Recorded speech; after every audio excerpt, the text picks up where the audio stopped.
Welcome to K&D's Homestead. I'm Donna. Today I'm going to be making some beef jerky. It is a delicious recipe that I want to share with y'all, and I'm going to get started and show you what my process is.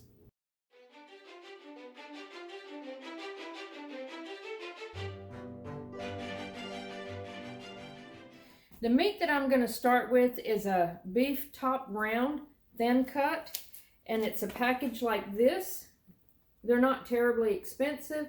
The recipe calls for 4 pounds, and this is what the type of meat that I'm going to use. I'm going to wash this meat, give it a good rinse, and I'm going to take my food scissors and I'm going to cut this into strips.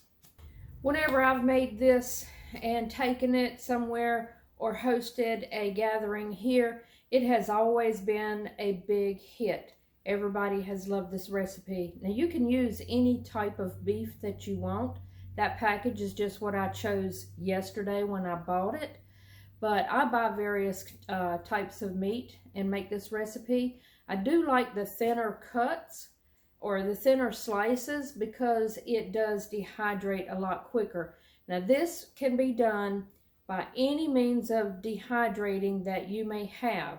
I use an Excalibur cabinet style dehydrator with 9 trays, but you can use the round type, any type or any means that you have of dehydrating food that can be used to make this recipe. Now this is a very simple recipe. The only thing is you have to marinate your meat overnight in a bowl. So you can't, it's not a quick recipe, but most things are like that when you're dehydrating something or marinating something. So I'm going to show the recipe today, and I'm going to soak the meat overnight, and I will come back tomorrow after the end results, and you'll see what the beef jerky looks like.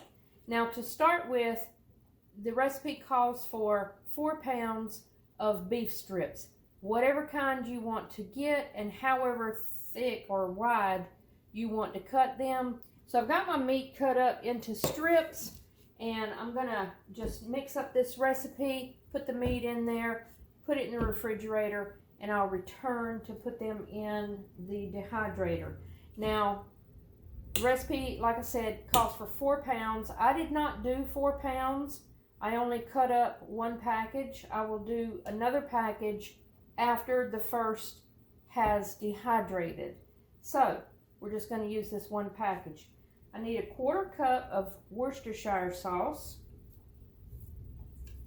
And I'm using a big deep bowl to put these in because I want to make sure that all the meat can get marinated. I need a 1/4 cup of soy sauce. I need a 1/2 teaspoon of smoke flavor. I'm using liquid smoke. It's a hickory smoke flavor. And that's going to be a 1/2 teaspoon. It's a little more than half because I filled it in there. 1 teaspoon of garlic powder. 1/2 cup of ketchup. 1 teaspoon of your choice, cracked peppercorns or whole peppercorns or just pepper. I don't have any cracked, and for expediency, I'm just going to use the whole peppercorns, and that's fine. I've done that a lot, and it works out good.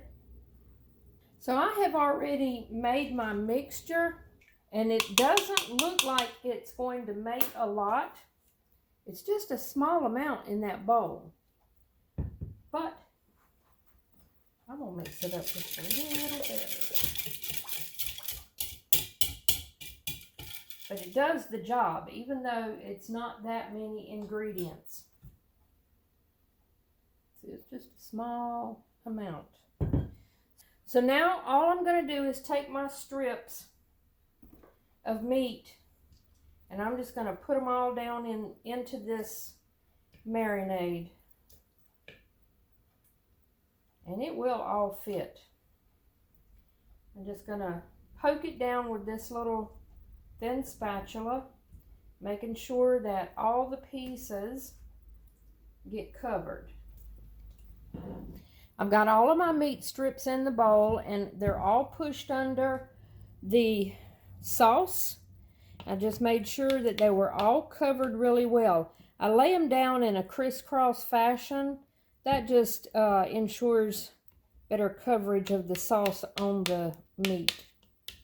But it's that simple. Now all I have to do is cover it and put it in the fridge overnight, and tomorrow when I get up, it'll be ready to put in the dehydrator. So I just put a lid on it, and in the fridge it goes.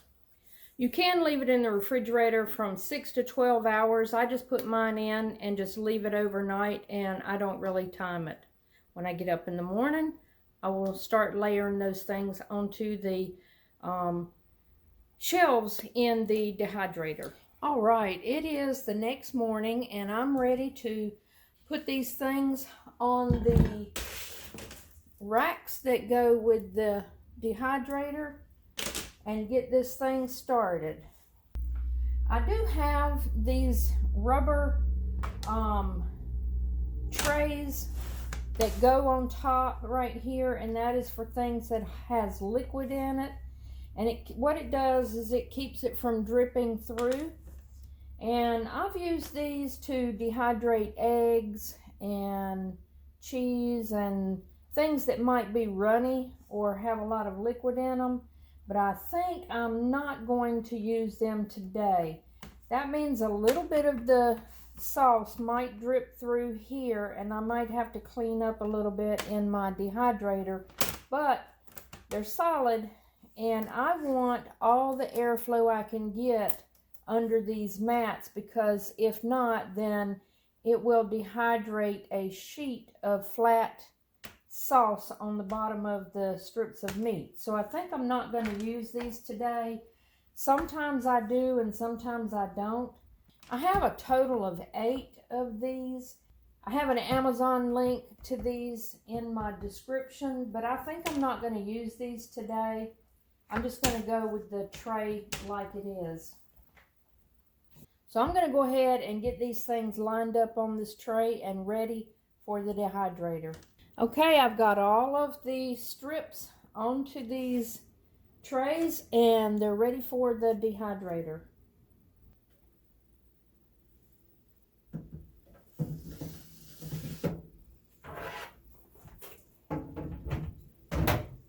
All right, they're all loaded, and now I'm just going to turn it on to 155.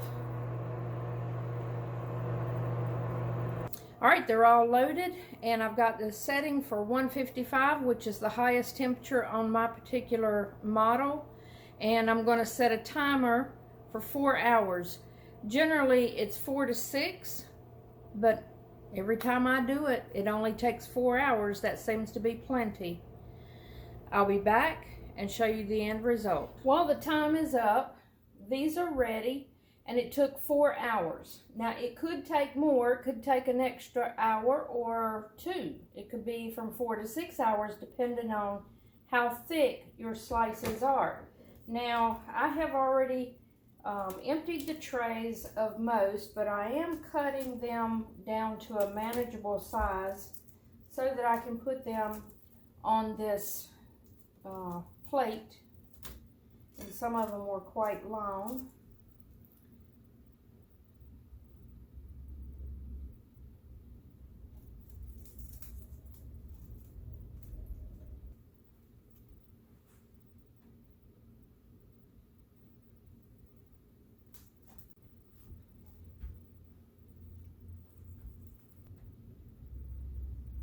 They have such a good flavor. Really good flavor. I have made them thicker. These are pretty thin, but they're easier to chew when they're thinner. Really good flavor. There is one thing I should tell you. They're very rich. You know what I mean by that? In other words, don't eat too many if you're sensitive to rich foods.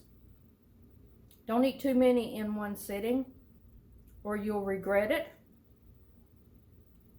1, your jaw is going to hurt. And 2, The other end might hurt too. Don't ask me how I know. I know things. Don't they look good? They are delicious, y'all. This is a good recipe. I know there's a bunch of recipes out there, and a lot of them are really good, delicious, but this is a good, simple recipe with very few ingredients. That's it for this video. I hope you enjoyed it. If you did, please give it a thumbs up and hit the notification bell so you can be notified of any future videos that I put up. And thank you if you're a subscriber. I appreciate you supporting my channel. If you're not a subscriber, I sure hope that you will subscribe. Until the next video, y'all have a wonderful day. Bye-bye.